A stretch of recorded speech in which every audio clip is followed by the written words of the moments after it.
અરવલ્લીમાં ચોંકાવનારો અકસ્માત સર્જાયો. મતદાનની કામગીરી પતાવીને જતા શિક્ષક અને બુટલેગરની કાર સામસામે ટકરાઈ. અરવલ્લીના ભેટાલી પાસે બે કાર વચ્ચે ગમખ્વાર અકસ્માત સર્જાયો, જેમાં બે લોકોના મોત નીપજ્યા. બે કાર વચ્ચે સર્જાયેલા અકસ્માતમાં એક શિક્ષક અને બીજો વ્યક્તિ બુટલેગર હતો. શિક્ષક ગોપીચંદ ડાભી ચૂંટણીની કામગીરી પૂર્ણ કરી વતન જયસિંહપુર આવી રહ્યા હતા. તે સમયે બુટલેગર નીતિન બલેવા પૂરપાટ ઝડપે કાર હંકારી રહ્યો હતો. બંને કાર સામસામે ધડાકાભેર અથડાઈ હતી. ભીષણ અકસ્માતમાં શિક્ષક અને બુટલેગર બંનેના મોત નીપજ્યા. મહત્વનું છે કે લોકસભા ચૂંટણીમાં મતદાનનું કામ પૂર્ણ કરી શિક્ષક વતન તરફ આવી રહ્યા હતા, પરંતુ તેમને ખબર નહોતી કે સામેથી ધસમસતું મોત આવી રહ્યું છે. ધાનેરાથી જયસિંહપુર વતનમાં જઈ રહેલા શિક્ષકની કાર સાથે બુટલેગરની કાર જોરદાર રીતે ટકરાઈ. પૂર ઝડપે આવી રહેલા બુટલેગરની કારની શિક્ષકની કાર સાથે ટક્કર થતા શિક્ષક અને બુટલેગર બંને લોકોના મોત નીપજ્યા. શિક્ષકના મોતથી વતનમાં શોકની લાગણી ફેલાઈ. ઘટનાને પગલે પોલીસે સમગ્ર મામલે કાર્યવાહી હાથ ધરી છે. આ તરફ તાપીના સોનગઢમાં તસ્કરો બેફામ બન્યા. મોબાઈલ શોપમાંથી 4.5 લાખના મોબાઈલની ચોરી થતા ચકચાર મચી ગઈ. ઇલેક્ટ્રિક કટરથી દુકાનનું તાળું કાપીને ઘૂસ્યા શખ્સો. સમગ્ર ચોરીની ઘટનાના સીસીટીવી સામે આવ્યા.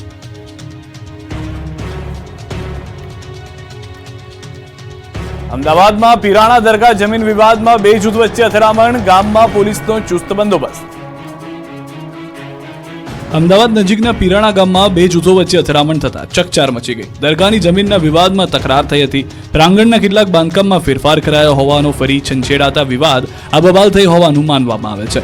જમીન વિવાદમાં બે જૂથો વચ્ચે અથડામણ થયા બાદ સમગ્ર પીરાણા ગામમાં ઝડપે સલાક પોલીસ બંદોબસ્ત ગોઠવી દેવામાં આવ્યો છે. પીરાણા દરગાહ જમીન વિવાદ મામલે ગત મોડી રાત્રે બે જૂથો આમને સામને આવી જતા વિવાદ વકર્યો હતો. ગત મોડી રાત્રે બે જૂથો આમને સામને આવી જતા વિવાદનો વંટોળ સર્જાયો. આ દરમિયાન પોલીસ આવી પહોંચી અને કેટલાકની અટકાયત કરી લીધી. પોલીસ પહોંચી ત્યારે બંને બાજુ ટોળા પથ્થરમારો કરી રહી હતી, જેમાં પોલીસ જવાન પણ ઘાયલ થયા. બંને પક્ષના લોકોએ પથ્થરમારો કરાયો, તેની અટકાયત પણ કરવામાં આવી. બંને તરફથી પોલીસ ફરિયાદ નોંધાઈ છે. આ ઘટના બાદ પીરાણામાં પોલીસનો ચુસ્ત બંદોબસ્ત ગોઠવાયો છે. એસઆરપી સહિત સશસ્ત્ર જવાનોનો મામલો થાળે પાડવા માટેના પ્રયાસમાં બોલાવવામાં આવ્યા. ભર ઉનાળે પાણી માટે હોબાળો મચાવ્યો. છોટાઉદેપુરના એલી ખેરવા ગામમાં પાણીની તંગી. બોડેલીના અલી ખેરવા ગામમાં પીવાના પાણીમાં ગટરનું પાણી ભરતા સ્થાનિકોએ હોબાળો મચાવ્યો. મહિલાઓ એકત્રિત થઈને પંચાયતના સદસ્યો સામે રોષ ઠાલવ્યો. છેલ્લા એક માસથી દુર્ગંધવાળું પાણી આવી રહ્યું હોવાનો સ્થાનિકોનો આરોપ છે. રામનગર, ગંગાનગર અને જ્ઞાનદીપ સોસાયટીના રહીશો છેલ્લા એક માસથી ગટર ઉભરાતી હોવાના કારણે પરેશાન છે. રસ્તા પર ગટરના પાણી ફરી વળતા લોકો ગંદા પાણીમાંથી પસાર થવા મજબૂર છે. એમાં હવે પીવાના પાણીમાં ગટરનું પાણી ભળીને આવતા લોકોમાં ભારે રોષ જોવા મળી રહ્યો છે. દૂષિત પાણીના કારણે લોકોને સ્વાસ્થ્ય સંબંધિત સમસ્યાઓ થવાની ભીતિ છે. સાથે ચામડીના રોગોની પણ ફરિયાદો ઉઠી છે. સ્થાનિકોનું કહેવું છે કે સફાઈ કામદારોને પૈસા ન આપવાના કારણે તેઓ કામ પણ નથી કરી રહ્યા.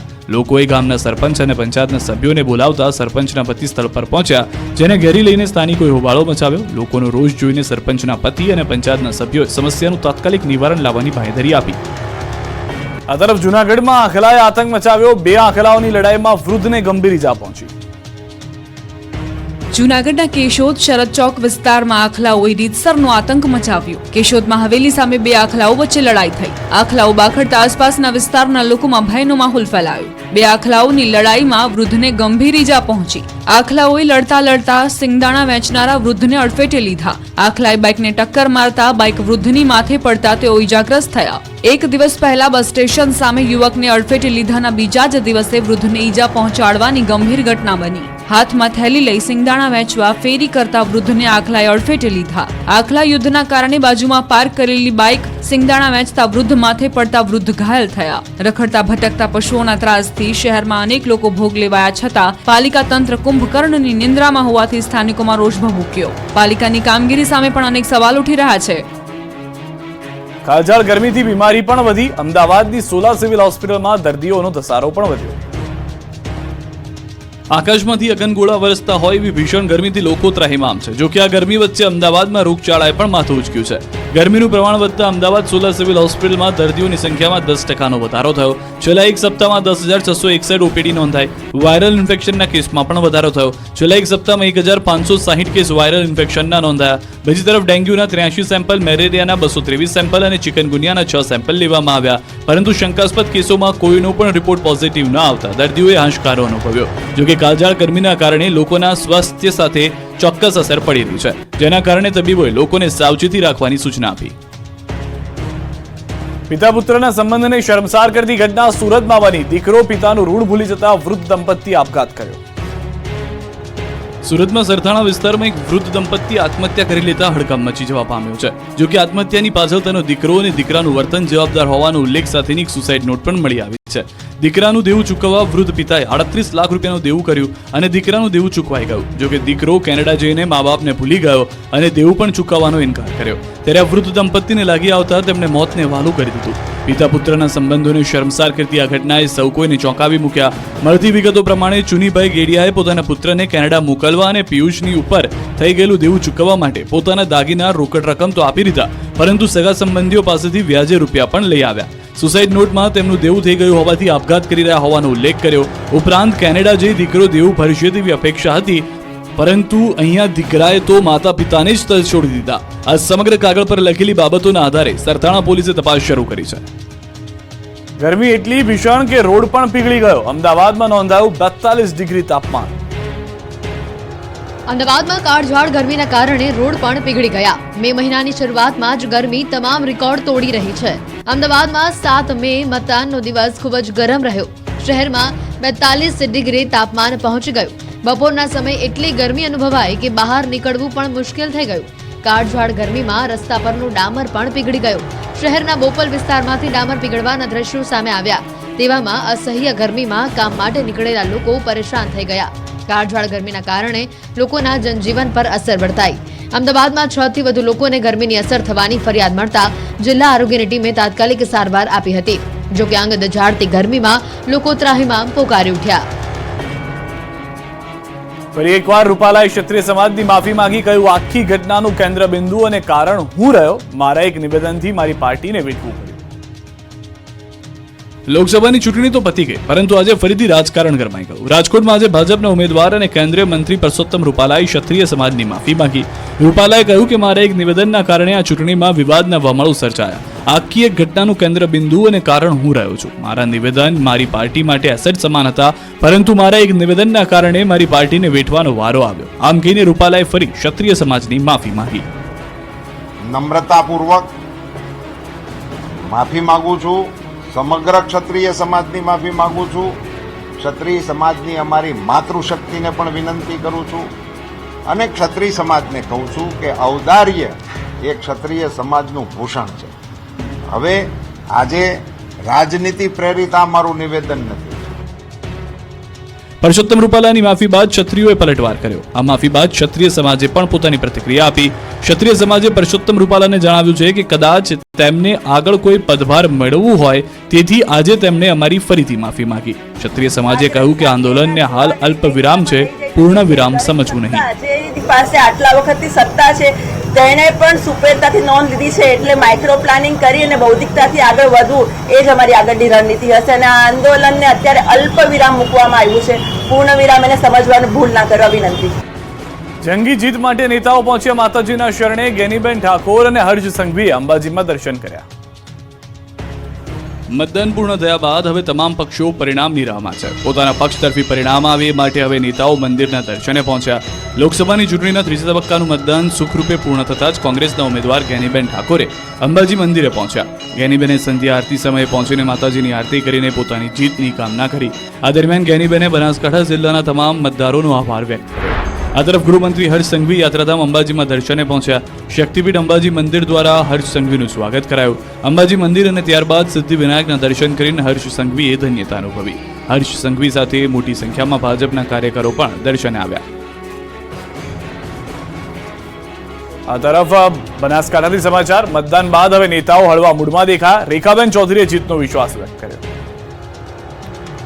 ગુજરાતમાં લોકસભાની ચૂંટણીનું મતદાન પૂર્ણ થતાં જ ભાજપ કોંગ્રેસના ઉમેદવારો રિલેક્સ મૂડમાં આવી ગયા છે. કેટલા મહિનાઓથી ચૂંટણીનો ધમધમાટ અને ભાગદોડ બાદ નેતાઓ હવે થાક ઉતારી રહ્યા છે. પરિવાર સાથે હળવી પળો માણી રહ્યા છે. ત્યારે બનાસકાંઠાના ભાજપના ઉમેદવાર રેખાબેન ચૌધરી પણ હળવા મૂડમાં દેખાયા. 50 દિવસ સુધી રાત દિવસ પ્રચાર બાદ હવે રેખાબેન રિલેક્સ મૂડમાં દેખાયા.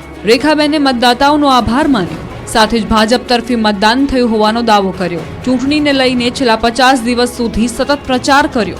પહેલાની તેમની લાઇફસ્ટાઇલ અને પ્રચારના 50 દિવસના અનુભવ અંગે રેખાબેને કહ્યું કે ભાજપે મારા પર વિશ્વાસ મૂકીને મને ઉમેદવાર બનાવતા મેં સતત 50 દિવસથી વધારે અનેક સભાઓ બેઠકો કરીને પ્રચાર કર્યો. પ્રધાનમંત્રી પણ મારા પ્રચારમાં આવ્યા. લોકોનો મને બહુ સાથ સહકાર મળ્યો. અમારી મહેનતના કારણે આ વખતે બનાસકાંઠામાં આટલું બમ્પર મતદાન થયું, જે ભાજપ તરફી વધારે થયું, જેથી અમારી જીત નિશ્ચિત છે. મતદાન પૂર્ણ થયા બાદ ઉમેદવારોના ભાવિ ઈવીએમમાં સીલ થયા અને હાલમાં સ્ટ્રોંગ રૂમમાં ચુસ્ત બંદોબસ્ત સાથે ગોઠવાઈ ગયા છે. લોકસભા ચૂંટણીનું ત્રીજા તબક્કાનું મતદાન યોજાયું હતું. તમામ જિલ્લાઓમાં મતદારોમાં ભારે ઉત્સાહ જોવા મળ્યો હતો. ત્યારે બનાસકાંઠા સીટ પર 12 ઉમેદવારો વચ્ચે કાંટાની ટક્કર હતી. બનાસકાંઠા લોકસભા સીટ પર 69.62% જેટલું મતદાન નોંધાયું. મતદાન બાદ તમામ ઈવીએમ પાલનપુર તાલુકાના જગાણા ગામે આવેલ એન્જિનિયરિંગ કોલેજમાં રાખવામાં આવ્યા છે. સ્ટ્રોંગ રૂમ બહાર પોલીસનો પહેરો છે. જડબેસલાક સુરક્ષા વ્યવસ્થા પણ ગોઠવવામાં આવી છે. હવે 4 જૂનના મતગણતરી થશે ત્યારે જ સામે આવશે કે કોણ બાજી મારી રહ્યું છે. આ તરફ રાજકોટમાં સ્ટ્રોંગ રૂમની બહાર ચુસ્ત બંદોબસ્ત ગોઠવાયો છે. શહેરની કણકોટ ખાતે આવેલી એન્જિનિયરિંગ કોલેજમાં સ્ટ્રોંગ રૂમ બનાવાયો છે. પેરામિલિટરી ફોર્સ દ્વારા અહીં સઘન સુરક્ષા કરવામાં આવી રહી છે. સીસીટીવી કેમેરા અને પોલીસનો પણ 24 કલાક બંદોબસ્ત છે. મોડી રાત્રે ઈવીએમ, વીવીપેટ મશીન સહિતની સામગ્રી સ્ટ્રોંગ રૂમ ખાતે પહોંચી હતી. આજ વહેલી સવાર સુધી સીલ મારવાની કામગીરી કરાઈ હતી. આ તરફ મહેસાણામાં શાંતિપૂર્ણ માહોલમાં ચૂંટણી પ્રક્રિયા પૂર્ણ થઈ. મતદાન બાદ ઈવીએમ સ્ટ્રોંગ રૂમમાં મુકાયા. બાસણા પાસે મર્ચન્ટ કોલેજ કેમ્પસ ખાતે સ્ટ્રોંગ રૂમ તૈયાર કરાયો, જેમાં 3 લેયરની સુરક્ષા વ્યવસ્થા ગોઠવાઈ છે. મહેસાણા લોકસભાની ઊંઝા, વિસનગર, બેચરાજી અને કડીના ઈવીએમ સાથે વિજાપુરની પેટા ચૂંટણીમાં ઈવીએમ અહીં રાખવામાં આવ્યા. મર્ચન્ટ કોલેજ કેમ્પસમાં 4 જૂને મતગણતરી પણ હાથ ધરાશે. તાપી નદીમાં જળકુંભીનું સામ્રાજ્ય. નદીનું પાણી ગાયબ થઈ ગયું હોય એવા દ્રશ્યો સામે આવ્યા. નદી પર જળકુંભીનું સામ્રાજ્ય એટલી હદે છવાઈ ગયું છે કે તાપી નદીનું પાણી જ જાણે કે અદૃશ્ય થઈ ગયું. દ્રશ્યો જોઈને લાગે કે આ નદી છે કે જળકુંભીનું સામ્રાજ્ય એ જ નથી સમજાતું. તાપી નદી ફરી અસ્વચ્છ બની રહી છે. સમગ્ર નદી જળકુંભીના કારણે લીલીછમ દેખાઈ રહી છે. એટલું જ નહીં, જળકુંભીના કારણે નદીના પાણીમાંથી દુર્ગંધ આવતી હોવાની પણ લોકોની ફરિયાદ છે.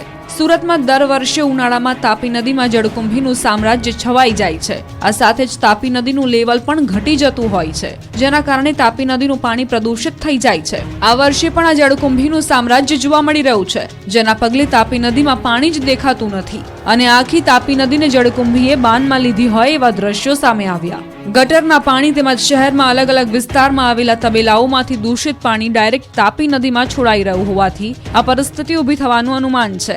જળકુંભીના નિકાલ પાછળ કરોડો રૂપિયાનું ખર્ચ સુરત મનપા દ્વારા કરાય છે, છતાં દર વર્ષે આ જ સ્થિતિ થઈ જાય છે.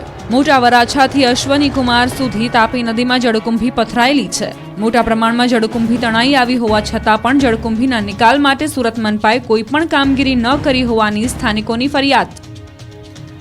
અંગજારતી ગરમીમાં ડામરના રોડ પર એક સંતે શરૂ કરી આખરી આરાધના. બગદાણાથી અયોધ્યા સુધી આળોટતા જઈ રહ્યા છે સંત.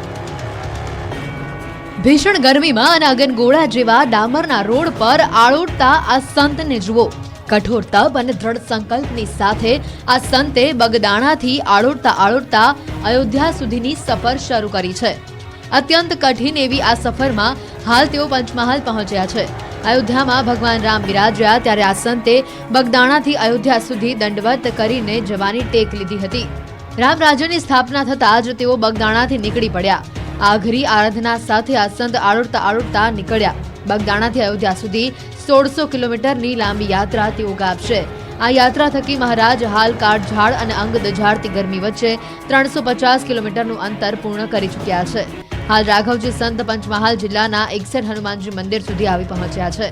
સંતની કઠોર તપસ્યાને રાહદારીઓ નિહાળી રહ્યા છે. વાહન ચાલકો પણ મહારાજના દર્શન કરી રહ્યા છે, તો કેટલાક ભક્તો મહારાજની સેવામાં જોડાઈ રહ્યા છે.